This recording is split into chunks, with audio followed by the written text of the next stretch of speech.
Assalamu alaikum wa rahmatullahi wa barakatuhu. Jazakallah de nous avoir rejoints pour cette classe de traduction des versets du Saint-Coran. Donc nous étions arrivés à ce verset Masaluhum kamasalil ladhi istawqada nara. Donc les versets précédents parlaient des hypocrites.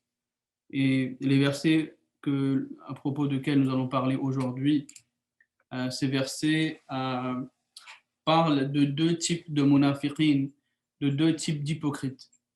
Et Allah présente donc des exemples afin de montrer quels sont donc certains types d'hypocrites. Donc ici, dans ce verset, je vais d'abord lire la traduction. Donc, leur mathaluhum kamathalil ladhi istawqada nara. Leur cas est semblable à celui de quelqu'un qui alluma un feu. Mathaluhum, leur cas ou leur exemple. Mathalun, c'est cas ou exemple. Mathaluhum. Hum, c'est leur cas. Ka mathali. Donc ici, si vous voyez mon curseur, ka mathali. Le cas ici, nous avions déjà vu auparavant le mot kama. Donc c'est pareil que kama. Et kama, on l'avait traduit par comme. Nous avions traduit kama par comme. Ici, ka, c'est aussi semblable, comme. Donc vous pouvez aussi, donc mathaluhum, leur exemple ou leur cas. Ka et comme mathali, l'exemple de. Tout ça, c'est la traduction littérale. Leur cas est comme mathali, leur exemple, alladhi, de celui, istawqada, il a allumé, naran, un feu. Falamma, et lorsque, lorsque, ça peut aussi être traduit par et ou donc aussi, donc dépendamment, c'est aussi la conséquence d'une action qui était faite auparavant, donc on utilise aussi le mot fa aussi, plusieurs fois. Donc fa et lamma, lorsque adha'at, ce feu a éclairé. Donc il a éclairé, donc ici c'est conjugué au passé féminin, adha'at, elle a éclairé. Ma hawlahu, tout autour de lui. Ma hawlahu, tout autour de lui. Donc pour les ourdophones, c'est très simple parce que ce même mot est aussi utilisé en ourdou aussi. Le ma hawl signifie les choses qui sont autour de vous. Donc ma hawlahu, tout autour de lui. Falamma, et lorsque adha'at, ce feu éclaira ma hawlahu, tout autour de lui. Dhahaballahu bi. Maintenant ici, regardez que dhahaba, ça veut dire partir. Mais dhahaba bi, ça veut dire enlever. Donc vous voyez que les prépositions sont très très importantes en arabe. Ça change carrément la signification du mot. Dhahaba bi, j'ai pas pu séparer le bi ici. Donc dhahaballahu bi, Allah a enlevé ou Allah a pris, ou prendre aussi. Dhahaballahu bi, Allah a enlevé ou Allah a pris nourihim, leur lumière. Nour signifie lumière, him leur, wa et taraka, il a laissé. Taraka, il a laissé. Hum, il les a laissés. Il les a laissés.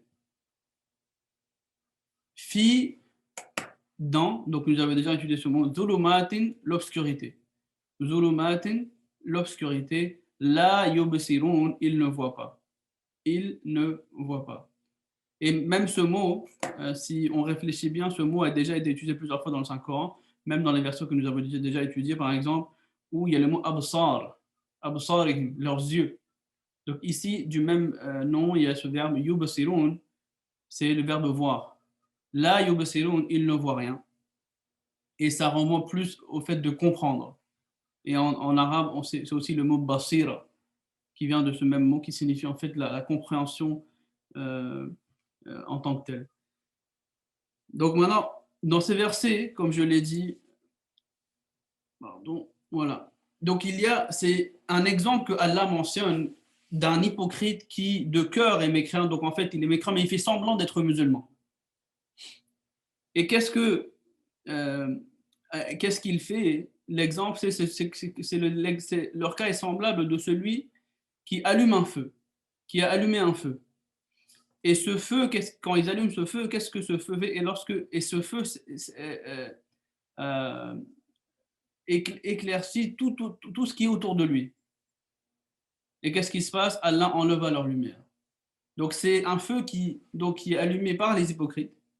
Mais lorsque ce feu s'illumine autour d'eux, c'est quoi la conséquence? Allah leur prend cette lumière et les laisse dans l'obscurité complète. Et ici, le musulman, il a donné différentes significations du mot feu. Pardon, j'ai du mal avec lui. Donc le mot feu, il dit que le mot feu peut signifier aussi la révélation divine. Ici, en l'occurrence, il est question du Saint-Coran. Et il dit que le terme nar a déjà été utilisé dans le Saint-Coran pour parler donc de la révélation divine ou du message d'Allah. Par exemple, par rapport à Moïse, alayhi salatu wassalam, Allah il dit Anasa min janibit tour naran. Qu'il a, donc il a, le mot anasa signifie qu'il a pu remarquer au loin min janibit tour nara. Et nous remarquons dans les versets suivants que ce nara, en fait, c'était la révélation divine, c'était le message d'Allah. Donc le mot nar, donc, qui est donc ici, c'est aussi un feu. Mais qu'est-ce que cela signifie? Cela signifie, parce que là on parle du cas de l'hypocrite qui allume un feu. Et cela signifie du fait qu'il y a certaines personnes qui vont, en fait, par exemple, le musulman dit que cela fait référence à ceux qui voulaient que l'islam s'installe à Médine. Et à l'époque, avec les croyants, avec tout le monde, il y a même des hypocrites qui voulaient que l'islam s'installe à Médine. Mais derrière, ils avaient des intentions mauvaises. Ils voulaient faire du mal à l'islam et ils pensaient que lorsque l'islam va arriver à Médine, l'islam sera détruit. Mais ça n'a pas été le cas. Donc, qu'est-ce qui s'est passé lorsque cette lumière, ce feu, s'est installé à Médine? On a vu que l'islam, au lieu de connaître un déclin, il a commencé à se développer. Il a commencé à se développer, à se propager partout. Donc c'est ce qui s'est passé. Lorsque ce feu, qui eux-mêmes, en fait, ils faisaient partie parce qu'ils voulaient que l'islam ou les musulmans s'installent à Médine, mais quand ils ont vu que quand ce nour s'est propagé, quand ce feu s'est propagé autour d'eux, ils ont vu que mais là, on ne peut plus rien faire. Et qu'est-ce qui s'est passé? Allah enleva leur lumière et les laissa dans l'obscurité complète. Et une autre signification du mot feu qui a été fait par le musulman Maud, c'est aussi, il dit que le feu peut aussi signifier la guerre. Il dit que dans ce cas-là, ces hypocrites, donc, qu'est-ce qu'ils faisaient?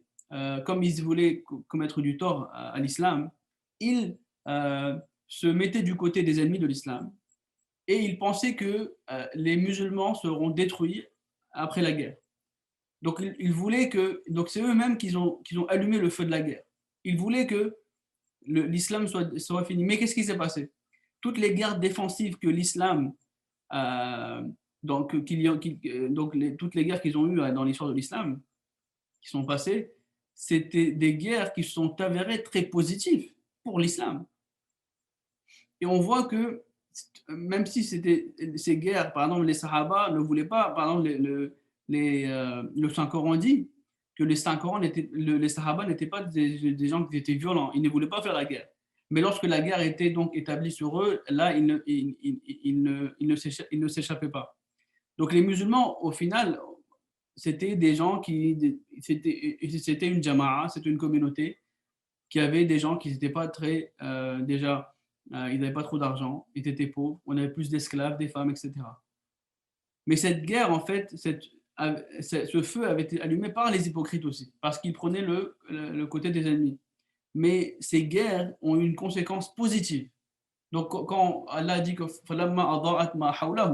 lorsque celui-ci éclaira tout autour de lui, Allah enleva leur lumière, et là, zahaballahu signifie que ces gens-là, comme ils étaient des hypocrites et ils le croyaient, ils faisaient juste semblant d'être musulmans, lorsqu'on leur demandait de faire des sacrifices, Ils ne voulaient pas. Et là, en fait, leur réalité s'éclaircissait aux yeux des Sahaba, aux yeux de Muhammad sallallahu alayhi wa sallam, aux yeux de croyants. Parce que si vous n'êtes pas musulman, un musulman sincère, jamais vous allez vous sacrifier votre vie pour l'islam. Et c'est ce qui s'est passé.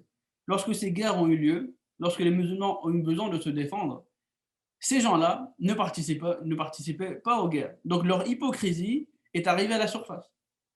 Et c'est là, Allah dit, Zahaballahu binurihim. Allah enleva leur lumière. Cette lumière d'islam qu'ils avaient mis artificiellement, ces vêtements, on va dire, qu'ils avaient mis, cette lumière a été prise. Ce nour d'islam artificiel a été pris par Allah et leur réalité est arrivée à la surface. Et cela, Allah dit, et il les laissa dans l'obscurité complète, ils ne voient rien. C'est-à-dire qu'ils étaient déjà dans l'obscurité, mais maintenant ils sont plus dans l'obscurité et à présent ils ne voient rien. Donc voilà donc un type d'hypocrite que Allah mentionne, que dans ces versets. Par rapport à ces gens-là, Allah dit ensuite ils sont sourds, muets et aveugles, aussi ne retourneront-ils pas. Summun, c'est au pluriel, le singulier c'est asammu. Bukmun, c'est aussi qui signifie muet, c'est aussi le pluriel, et son singulier c'est abkamu. Et umyun, c'est aussi pluriel, et son singulier c'est a'ma, qui est aussi utilisé plusieurs fois dans le Saint-Coran, abkamu aussi. Et donc c'est ici maintenant. Pourquoi Allah il dit qu'ils sont sourds? C'est parce qu'ils ont entendu le Saint-Coran. Mais cette récitation du Saint-Coran ou ces versets du Saint-Coran n'ont pas pu leur montrer la vérité. Ensuite, ils sont bukmun.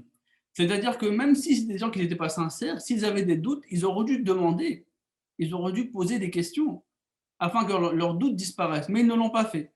Parce qu'ils avaient aussi on va dire, cette fausse honneur que si on va demander, les gens vont se dire que voilà, nous, on connaît pas, on n'a pas assez de connaissances. Donc Allah a dit que sur Bukmun.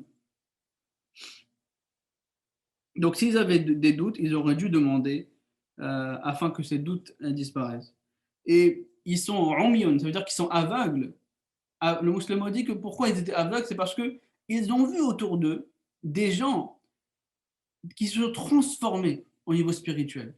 Même les gens qui faisaient partie des tribus Aws et Khazraj, au départ, qui n'étaient pas musulmans, ensuite ils sont convertis à l'islam, c'était une claire transformation qu'ils ont, eux, pu voir, mais même en voyant, en observant la transformation positive, spirituelle qui a eu lieu autour d'eux, c'était des aveugles.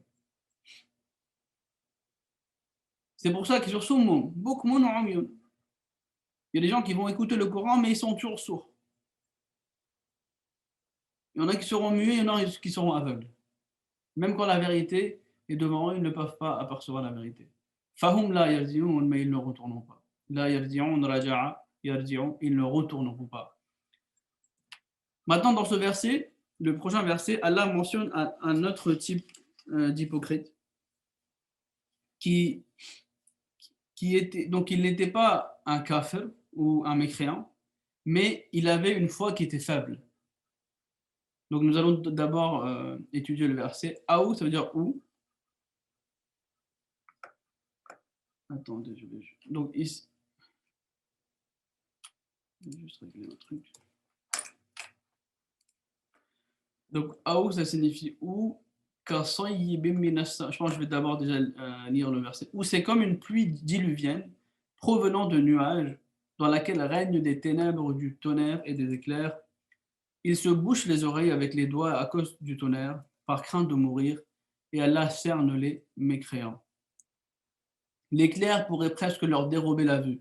Chaque fois qu'il leur donne de l'éclairage, ils y marchent, mais dès qu'il fait obscur pour eux, ils s'immobilisent. Si Allah le voulait, il pourrait leur ôter l'ouïe et la vue. En vérité, Allah a le pouvoir de faire tout ce qu'il veut. Donc ici, Aou signifie donc où. Ka, on a déjà vu dans le verset précédent que ça signifie comme. Soyibin, comme une pluie diluvienne. Soyibin, une pluie diluvienne. Et si vous lisez dans les dictionnaires arabes, soyib, ça signifie aussi une pluie qui a, qui a aussi des tonnerres, etc. Avec elle. Minas sama'i, donc min, ça signifie aussi donc par, ou minas sama, du ciel ou des nuages aussi. As-sama, ciel ou nuage. Fihi, dans lequel il y a dhulumatun, ténèbres, wa et ra'dun qui signifie tonnerre, wa et barqun, éclair. Donc maintenant, un autre exemple d'hypocrite, donc comme j'ai dit, c'est les gens qui ils sont musulmans, hein, c'est pas mais ils ont une foi qui est très faible. Et on va d'abord, comme j'ai dit, regarder, étudier le verset, donc la traduction. Ensuite, je vais vous dire le tafsir, Inch'Allah. Maintenant, qu'est-ce que ces gens font? Yaj'aluna asabi'ahum fi adhanihim min as-sawa'iqi hadar al-maut. Yaj'aluna, ils mettent asabi'ahum, leurs doigts, fi, dans adhanihim, leurs oreilles. Adhan, oreille, him, leur. Donc, yaj'aluna, ils mettent asabi'a, doigts, donc c'est le pluriel, asabi'ahum, leurs doigts, fi adanihim, dans leurs oreilles, minas sawa'iki, à cause du tonnerre, hadar al-maut, par crainte de mourir. Wallahu, et Allah, donc waw et Allah, muhitun, cerne, bil kafirin, les mécréants. Donc ici, Hazrat Muslim Maud, raziyallahu ta'ala anhu, il dit que ces gens-là, donc ces musulmans, ces hypocrites qui étaient de faible foi, c'est des gens que lorsqu'on leur faisait des demandes de sacrifice, alors ils s'écartaient.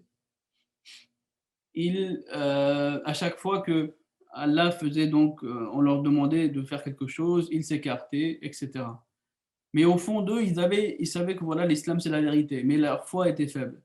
Et qu'est-ce que ces gens faisaient? C'est que ces gens se tournaient aussi vers les ennemis de l'islam.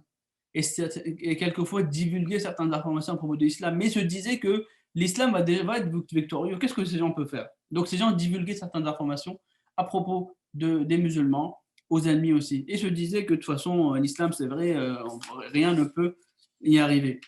Mais Allah dit qu'Allah ne veut pas des gens comme ça.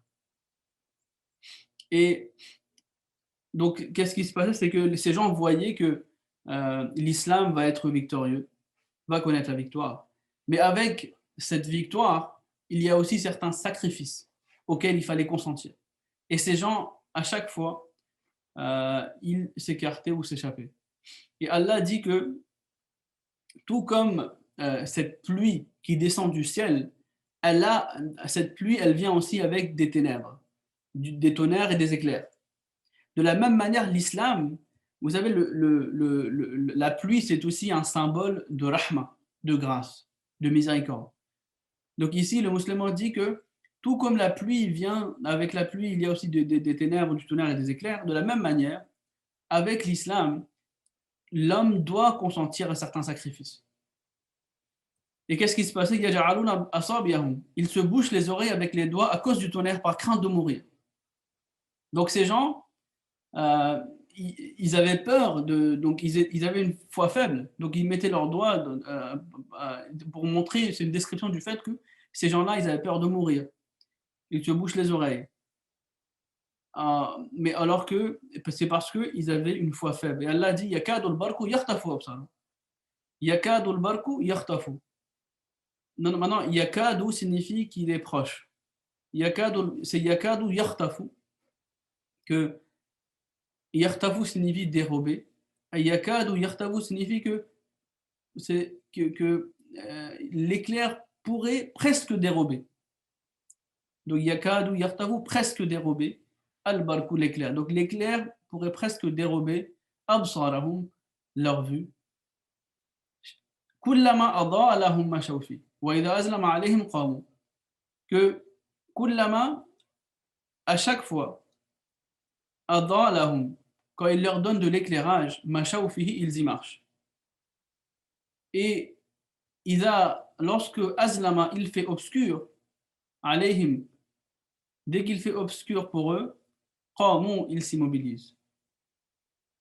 Et ici aussi, regardez, le musulman radiyallahu ta'ala anhu, il dit que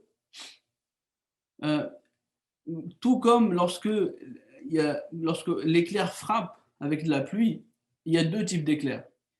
Il y en a une qui va faire de la lumière. mais il n'y aura pas de bruit avec. Et il y a une autre qui va aussi, qui aura du bruit avec.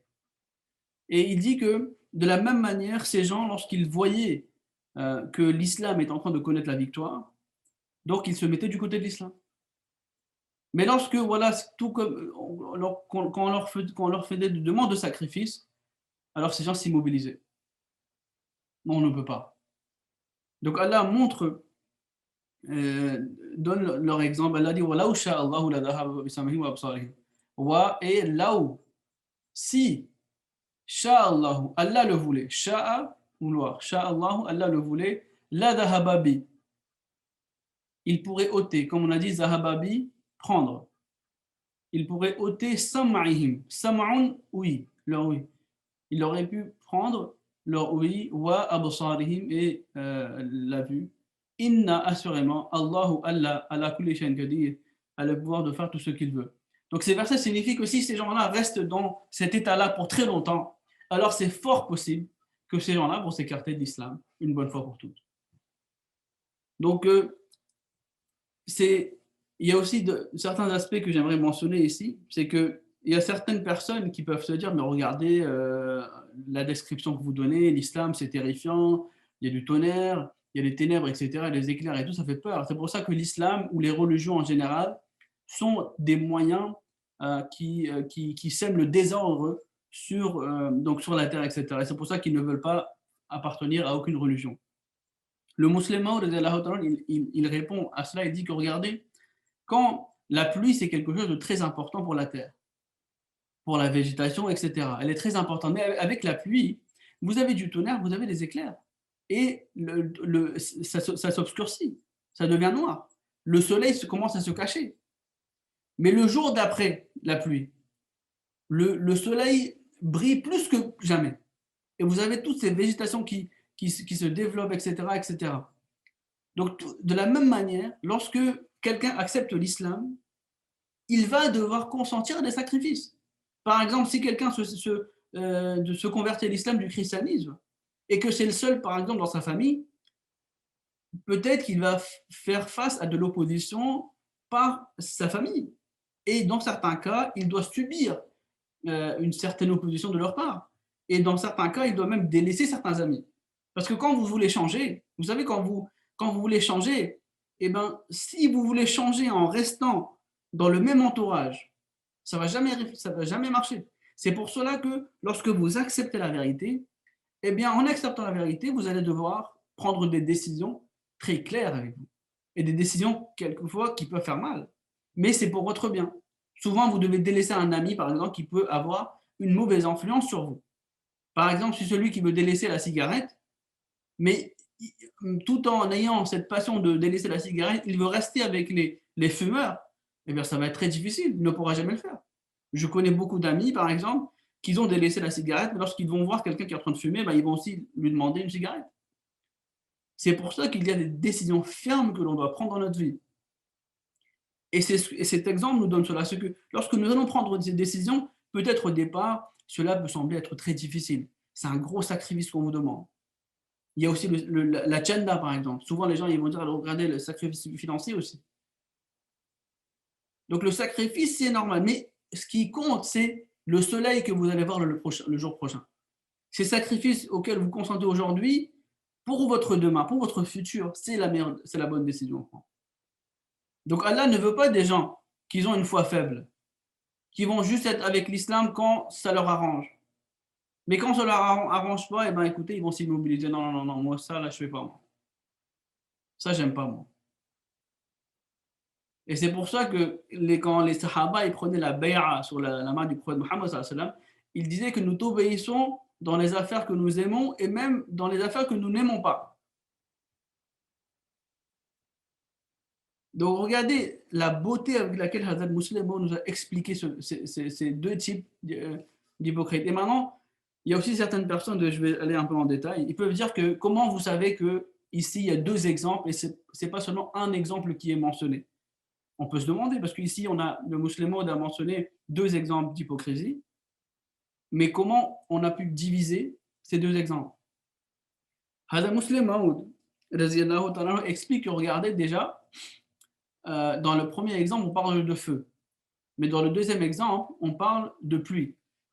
Deuxièmement, il dit euh, que quand cette lumière donc s'illumine autour d'eux, Allah leur prend la lumière. Mais l'exemple dans le second exemple, Allah il dit que que chaque fois qu'il leur donne de l'éclairage, ils y marchent. Mais dans le premier exemple, Allah il dit que lorsque tout s'illumine autour d'eux, je vais revenir au verset pour que regardez que lorsque ceci éclaira tout autour de lui, Allah enleva leur lumière. Ensuite, Allah il dit par rapport au premier type d'hypocrite que ils sont sourds, muets et aveugles. Mais par rapport au second exemple, Allah dit que si Allah le voulait, il pourrait leur ôter l'ouïe et la vue. Et ce verset signifie en fait que la personne qui reste dans cet état de faiblesse, eh ben, un jour viendra où il va quitter l'islam.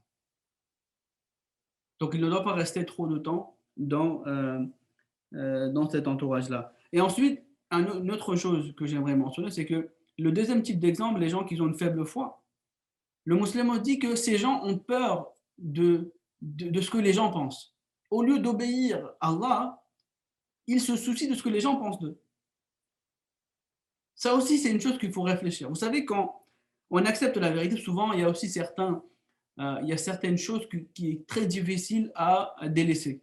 Parce qu'on a souvent cette tendance à réfléchir, mais écoutez, si je fais ça, qu'est-ce que l'autre va penser, pardon, si je commençais à me comporter de cette manière-là, qu'est-ce que les gens ils vont commencer à penser, mes amis, etc.